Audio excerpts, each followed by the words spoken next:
Georgia Tech lost one senior who was a guard from the 55 team, and Tennessee lost one senior who was a guard. That was Charlie Coffey. So we knew, I'm sure the coaches did too, and the players did on both sides, that we knew that the next year, 56, unless there were some unfortunate injuries or unfortunate upsets, that we were going to be playing for all the marbles in 1956 in Atlanta, Georgia, and I think the first week in November. We knew if it one mistake, I knew if there was one fumble or one interception or it was a block kick or slash kick that could cost you the ball game, and that's the way it was. It was a very tightly played ball game. Nothing at halftime. And I called a play in that game that I'd never had done before.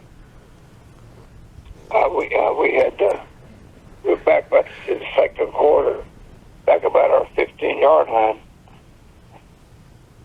Georgia Tech back to safety man up, which I didn't know. I'm back in the huddle calling the plays.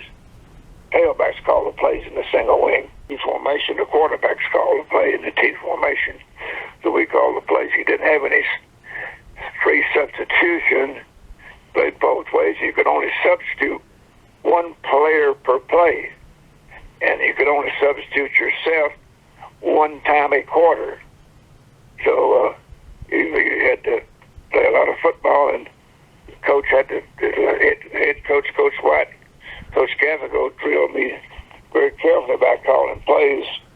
They had to, and my dad schooled me in high school about calling plays, and so the tailback was a busy person. He did all the punting, all the passing, called the plays in the huddle, punting, passing, and about 70% of the running. Played full-time on defense, returning punts and kickoffs. So they had backed up their safety man on third down. We had about 3 yards to go, back about our 15, and I ran the off-tackle play, and we made a first down by about a yard. And on first down, it's the only time I ever called it in my 3 years of varsity football. But when we were in school, freshmen could not play varsity football. We had a freshman schedule. So my 3 years, I only called a quick kick one time on first down. And that was in the second quarter against Georgia Tech, and kicked it 69 yards. So we quick kicked on third down quite often to surprise people, and we also would quick kick on second down on rare occasions. I never kicked on first down but once in my career, and that was against Georgia Tech. And the big surprise, and we played close to the vest, so both of us. At halftime, we'll open up a little bit. We'll open up, and Buddy Cruz is a great receiver. I hit him on a 17-yard out. I hit him on a 12-yard out. Actually, he turned it into a 17-yard gain. He made a couple of people miss him. And the next play I called the inside play to the weekend, which is Buddy Cruz, and he caught it, and he chuked the safety man, and the safety man ran into the halfback, and Buddy goes 31 yards to the 1 yard line. So we had 2 straight passes, and I gave the ball to our great caller, fullback wedge, to our great fullback Tommy Bronson Jr., and he leaped over the wedge play, and we missed the extra point. We weren't very good at extra point kicking. We missed the extra point and won the game. Sweated it out for the last quarter and a half. It was sweat and blood, man. Sweating it out, holding on to a 6-point lead. But we had a great kicking day. We had a great defensive day, number one. Shut them out. And we had an experienced, outstanding defensive line, and also played offense. And shut them out. I kicked that 69-yarder, and also kicked a pooch kick down to the half-yard line. And Bobby Gordon, my backup, kicked one 71 or 72 yards late in the fourth quarter. So our punting game was really great, and we had great team play and great defensive play all day long, shutting them out. They were an outstanding offensive team. If they'd played together 3 years, like our seniors had played together 3 years, but they were a senior-junior team like we were in '56.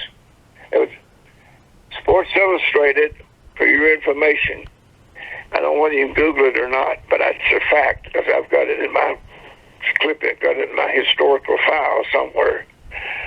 That college football had its 100th anniversary in 1969. I was head coach at Iowa State in 1969.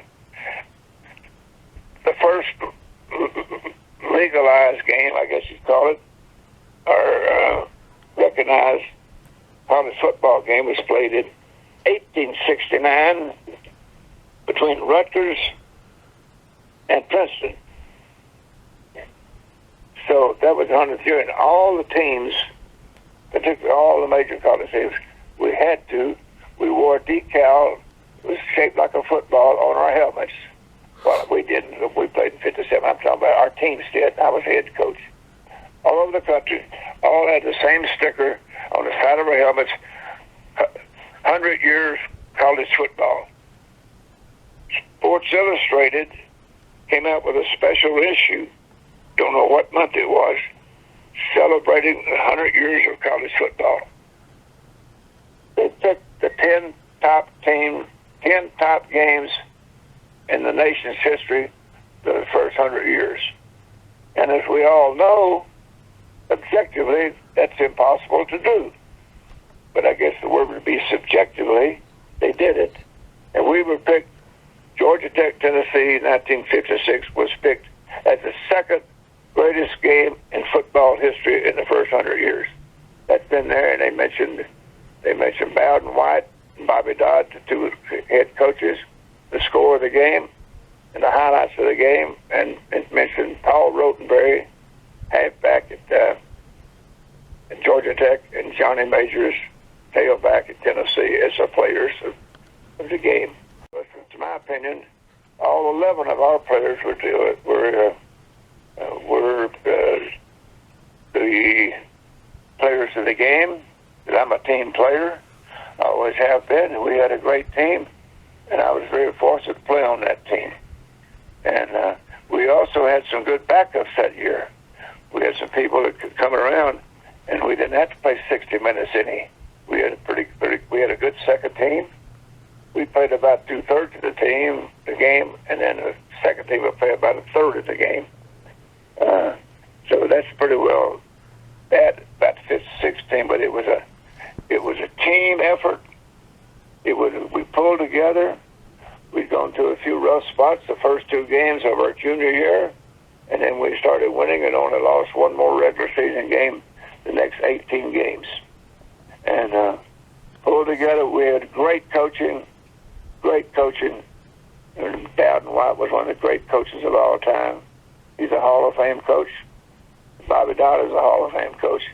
And here's something else. It's a little tidbit of information. Those 2 teams are the only players in college football history who ever played on the same field and the same day with 2 head coaches who are college Hall of Famers, both as a player and coach. Dodd, coach, played for Neyland in 1928, 29, 30. And Bowden White played for Neyland on the 1937, 38, 1936, 37, and 38 teams, and was captain in 38. And Dodd played on the famous backfield with Dodd and Hack and Mack.